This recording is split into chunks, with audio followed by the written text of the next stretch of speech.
Бу видео язмабыз үзешчән һәм халык театрлары өчен Бөтен дөнья татар конгрессы оештырган мастер-класс барышы хакында. Татар халкы инде бер гасырдан артык театр дөньясында яши. Карый, уйный, уйлана, гыйбрәт ала.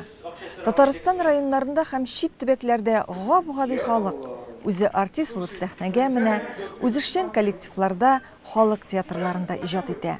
Быел Бөтен дөнья татар конгрессы алар белән шөгыльләнүче режиссерларга ярдәм йөзеннән мастер-класслар оештырды. Каян килеп чыкты менә бу идея? Ни өчен нәкъ менә театрлар режиссерларын җыярга кирәк булды, шуны мастер-класс оештырырга кирәк булды?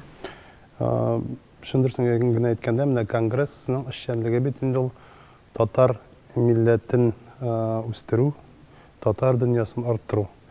Нәкъ миңа калса, бүгенге көндә театр әлеге функцияларны башка юнәлешләргә караганда иң яхшы булдыручыдыр. Һәм менә нәкъ шушы идеяны, шушы фикерне инде алга сөреп, шундый мастер-класслар башлап җибәргә булдык. Бу әле безнең беренче этапка гына, бу безнең беренче адым. Монда инде безнең төрле регионнардан җыелды режиссерлар. Бу режиссерлар дип әйтү дә дөрес булмастыр. Сүздә кемдер халык театр режиссеры, кемдер үзешчән театр режиссеры, бар әле театрны башлап килүчеләр генә дә. Сез барсысына да хәбәр салдыгызмы? Монда кемнәр килде? Үз теләген белдерүчеләрме, яисә сез чакырып җибәргән кешеләрме? Монда һәрбер регионга һәм дә чит илгә хәбәр таратылды. Һәм дә хәбәр генә чакыру хатына түгел, без һәрбер адресатка җибәрдек сораулар. Ягъни, мәктәп теле белән әйтсәк, экзамен аркылы уздырдык. Ягъни алар беренче сорауга җавап бирергә тиешләр иде, һәм дә инде эссе язарга тиеш иде. Татар театры нәрсә ул һәм ни өчен кирәк ул? Гап-гади шундый сораулар, биремнәр, һәм дә инде шу сорауларга җавапларга кемнәр җавап бирде, һәм иң яхшысы дип санаганны без инде чакырга булдык. Бүгенге көндә безгә монда 19 регионнардан кеше килсә, кеше катнашса, 11-не без чакырдык Татарстаннан. Ни өчен Татарстаннан чакырдык? Нәкъ менә әлеге шәхесләр бер-берсе белән аралашсын өчен, һәм дә инде уртак тел табып, ниндидер контактлар барлыкка килсен өчен. Режиссерлар Буа дәүләт драма театрына килде. Алар биредә эшнең кызган чагына, репетицияләр вакытына эләгә.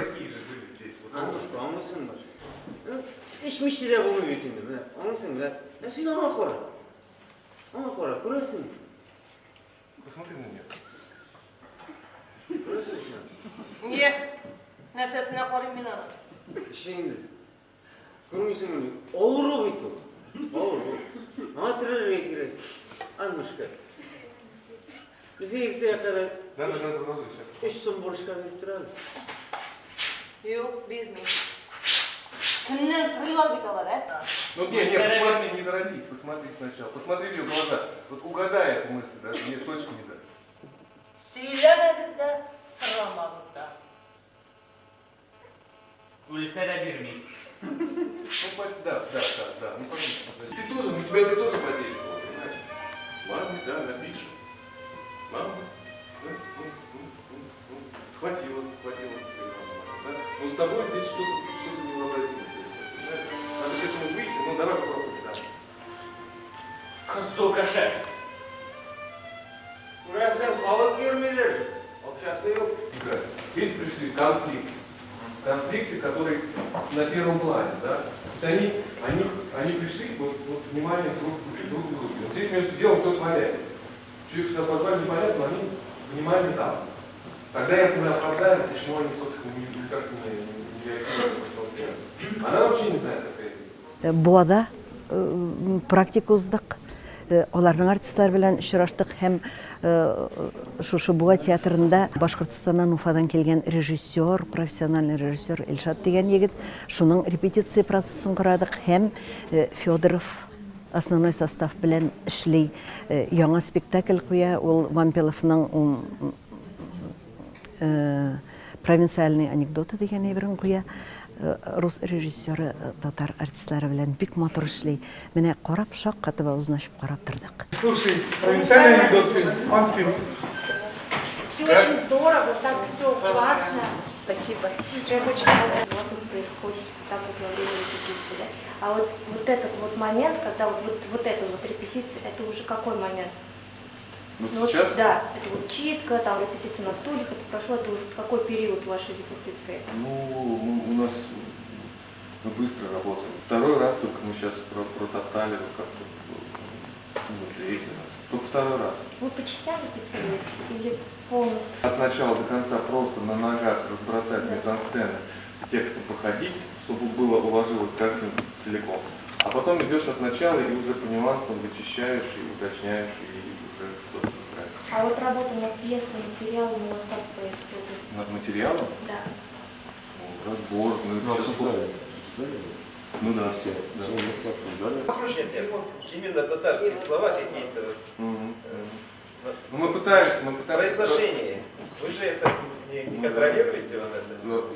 Антон, ну мы же это же второй анекдот у нас. Да. То есть вот мы со вторым анекдотом на татарском языке безали бюгенещик, он еще у нас без бренчик. Мы с первым сделали, с ним вместе. Мы прошлись, и по тем словам я попросил просто, где вот вы скажете, что мы прочитали по-русски, а потом по-татарски. Мне на сцене язык очень мешает. Вот. Поскольку здесь я не знаю языка, мне проще, мне легче. То есть я не слышу русскую речь, мне хорошо. Вот на самом деле. Ну правда, я не знаю, как это объяснить, но я устал. Бывает, но я уже секу эти моменты. Понимаешь, вот а по шее не хочешь, ну слушай, я тогда понял. Да, я понял, не туда зашел, извините. Да, пошел.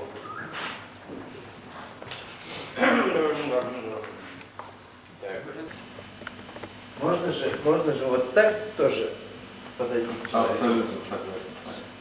Потому что вот это то, что вы показали изначально, это классическое, вот, у нас в институте нам сказали, повернись через лицо. Вот это. Как бы, и ты чувствуешь, как неорганично. Ну, поэтому я как раз за то, чтобы повернуться нормально, спокойно. Эти стереотипы ломаются уже, да? Конечно, уже давно.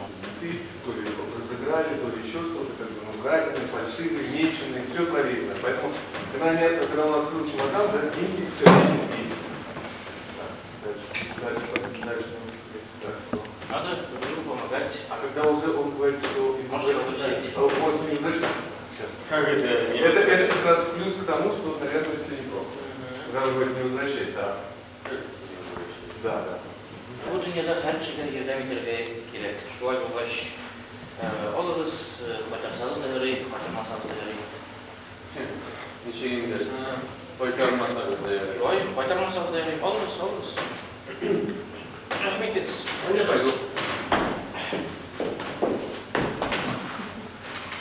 Dükmanda 100 mi?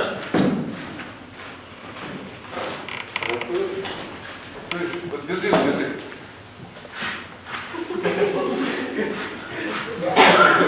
Она его сканирует. Татар халкында 100 тапкыр ишеткәнче, бер тапкыр күрүең яхшырак диләр бит. Әлбәттә, үзешчән режиссерлар өчен профессиональ артист һәм режиссерның эшен күзәтеп тору ул зур тәҗрибә. Мастер-класска килүчеләрнең араларында гомер буе профессиональ артист белән спектакль куеп карарга хыялланучылар да бар. Сезгә менә бу мастер-класс нигә кирәк? Менә шул сорауны бу семинарга килгәндә дә әйткәннәр иде. Без бит инде элеккеге замандагы режиссерлар. Безне Ширияздан Аби Сарымсаковлар, Роберт Аби Батуллалар укытты, Халид Аби Кумысниковлар укытты. Минем менә шушы яңа сулыш, яңа режиссерлар белән, яшьләр белән очрашасым килде. Аларның менә театрга мөнәсәбәтләре, үз-үзләрен менә ничегрәк иттереп постановкаларны куюларын, аралашкач бит инде бер-берең все познается в сравнении ди рус халкы. Менә шушыны күрәсем килде. Кызыгып карыйм профессионал режиссерларга. Кичәгенәк буада булдык Раил янында. Шул артистлары белән, профессионал артистлары белән спектакльләр куеп карыйсы килә. Ул бүтән режиссерның да үзешчән режиссерның хыялыдыр. Менә ничек булыр икән? Менә анда күренәйин синең нинди режиссер икәнең. Буадан хиссәнеп кайткан режиссерларны Казанда да кызыклы очрашу көтә иде. Алар Камал театрына шақырула. Мындағы репетицияны қараганнан соң театрның баш режиссері Фәрит Бикшәнтәев белән фикер алыштылар. Әлбәттә, сораулар күп, аларга Фәрит Бикшәнтәевнең үзеннән җавап ишетү ул инде иң шәп мастер-класс.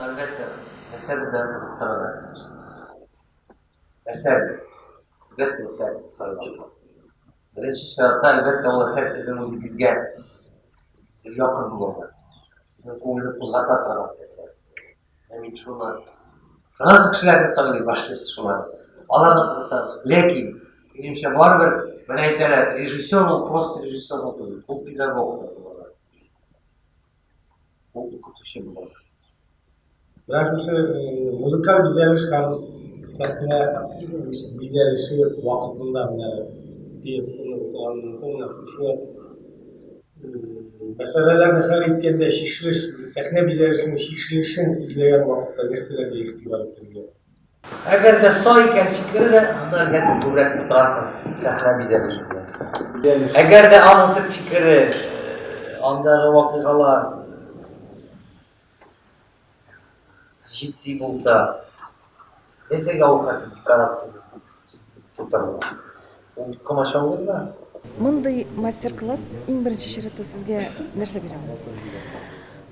Иң беренче чиратта ул минем коллегаларым белән очрашу. Ул шул тиклем уже тәҗрибә. Алардан миндә бездә булган проблемалар аларда да шул икән. Бер яктан шатланасың. Икенче яктан көенәсең, проблемалар бер икән дисең. Алар ул проблемалардан ничек решение таба икән, ничек чыга икән, кайдан ничек ярдәм сорый икән дигән сорауларны бер-беребезгә бирешеп, үзебезгә тәҗрибә туплыйбыз һәм инде телефоннар белән элемтәләр алып, ала берса бер-беребезгә ярдәм итәргә, кайчагында матди булмаса да күңел белән, җан белән бер-беребезгә ярдәм итәргә дип сүз биреп калабыз инде. Мин 5 ел эшлим халык театрында. Беренче килүемдә миңа 21 яшь кенә иде әле. Чит регионга килеп кердем дә театр коллектив җыелды. Һәм коллектив белән эшләү дәверендә 2-3 ел эчендә без халык театры исеме алдык һәм biz эшләбез. Мин инде ниндидер опытым, ниндидер стаж бар иде, опыт юк иде, стажда юк иде, белемем бар иде, халык театры режиссеры.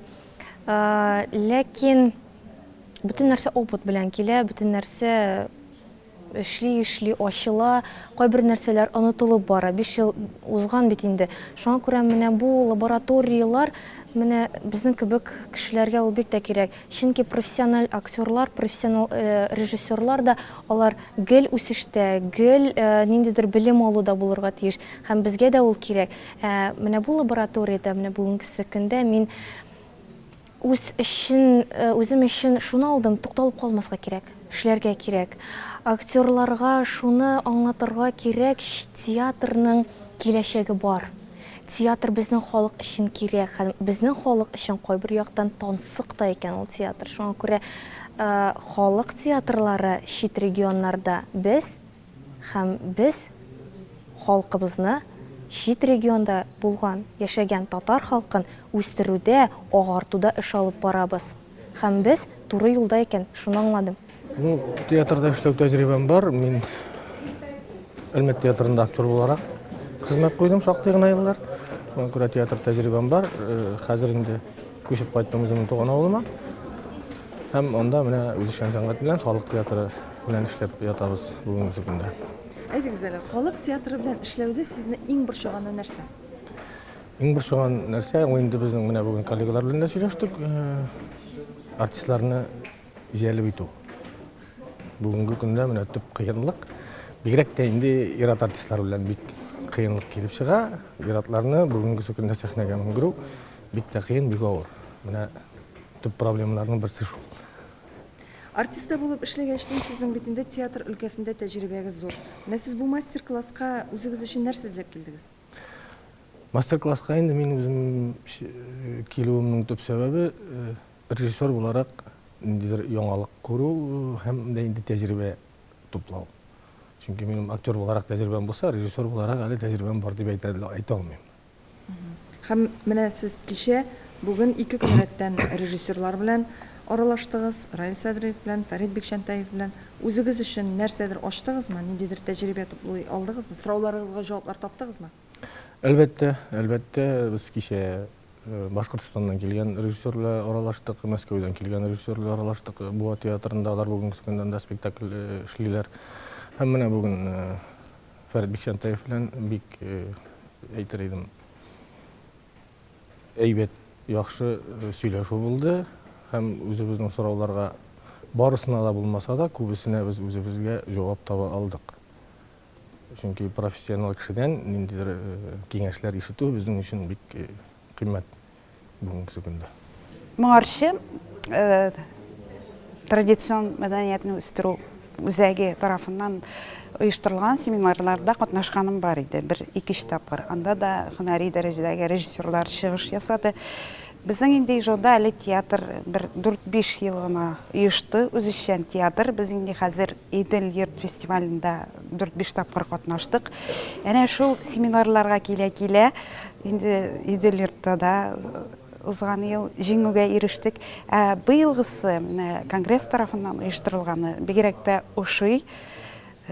Кичә Буа театрында булдык, анда күп нәрсәләр белдек. Бүген инде Фәрит Бикшәнтаев белән очрашу, репетицияны карау. Әлбәттә, үземә бик күп нәрсә алдым. Алырмын алга таба дип уйлыймын. Һәм бик рәхмәтлемен бу семинарга инде кайтып, үзебезнең Удмуртиядә хәзер инде үзем оештырган театрга гына түгел, Удмуртияның менә башка авылларында үзешчән театрлар Аллага шөкер эшләп килә. Аларга да шушы белемне бирермен дип бик канатланып кайтып китәм. Әйтегез әле, менә чит төбәкләрдә эшли торган менә шундый татар театрлары, халык театрлары, үзешчән театрлар бүген нинди проблемалар белән очраша? Әлбәттә, проблема күп чит төбәкләрдәгеләргә. Беренчедән әйтәсем килә, менә шул төбәкләрдә автономиялардан, 1-2 игенәчедән башка театрларга ярдәм күрсәтүче юк. Ул булмасын, нинди мәдәният йортында гына эшләмәсен, мәдәниятның һәрвакыт акчасы юк. Без алардан бернинди ярдәм тоймыйбыз. Барысы да үзебезнең көч белән. Шушы үзешчән театрда уйнаучылар да, алар инде кайдадыр эшлиләр бит инде. Алар да үз телекләре белән уйнаучы артистлар. Барысы да менә шушы оештыручыларның, режиссерларның җилкәсендә дип әйтергә кирәк. Артистлар җитәме соң? Каян табасыз аларны? Әлбәттә, башлаган очракта әле артистлар аз иде. Хәзер инде без күрәбез, без театр белән халыкны да тәрбиялибез, безнең залларда тулык. Удмуртияның башка шәһәрләренә дә барабыз, анда да көтеп алалар. Артистларның да теләге уяна. Менә мин дә уйнар идем, мине дә чакырыгыз әле. Шундый теләк белдерүчеләр бихисап күп хәзер. Бунсы зур шатлык әлбәттә. Заманында Тукай да театр яктылыкка, нурга илтә, кире юлга җибәрми, уңга илтә дигән. Театр милләтебезне яшәтергә, телебезне сакларга булыша. Шуңа күрә татар яшәгән һәр җирдә аны булдыру өчен тырышырга кирәк. Үзешчән коллективлар нәкъ менә шушындый тынгы белмәс, иҗат җанлы кешеләр белән яши. Һәм алар өчен мондый мастер-класслар әле дәвамлы булыр дигән өметтә калыйк. Үзешчән театрлар, менә шул халык театрлары яшәсен өчен нәрсә кирәк? Шушышның фанатлары кирәк. Фанатлары кирәк, һәм ул фанатларда күпмедер талант булырга тиеш тагын. Талантлы фанатлар кирәк дип әйтер идем, төгәлрәк итеп.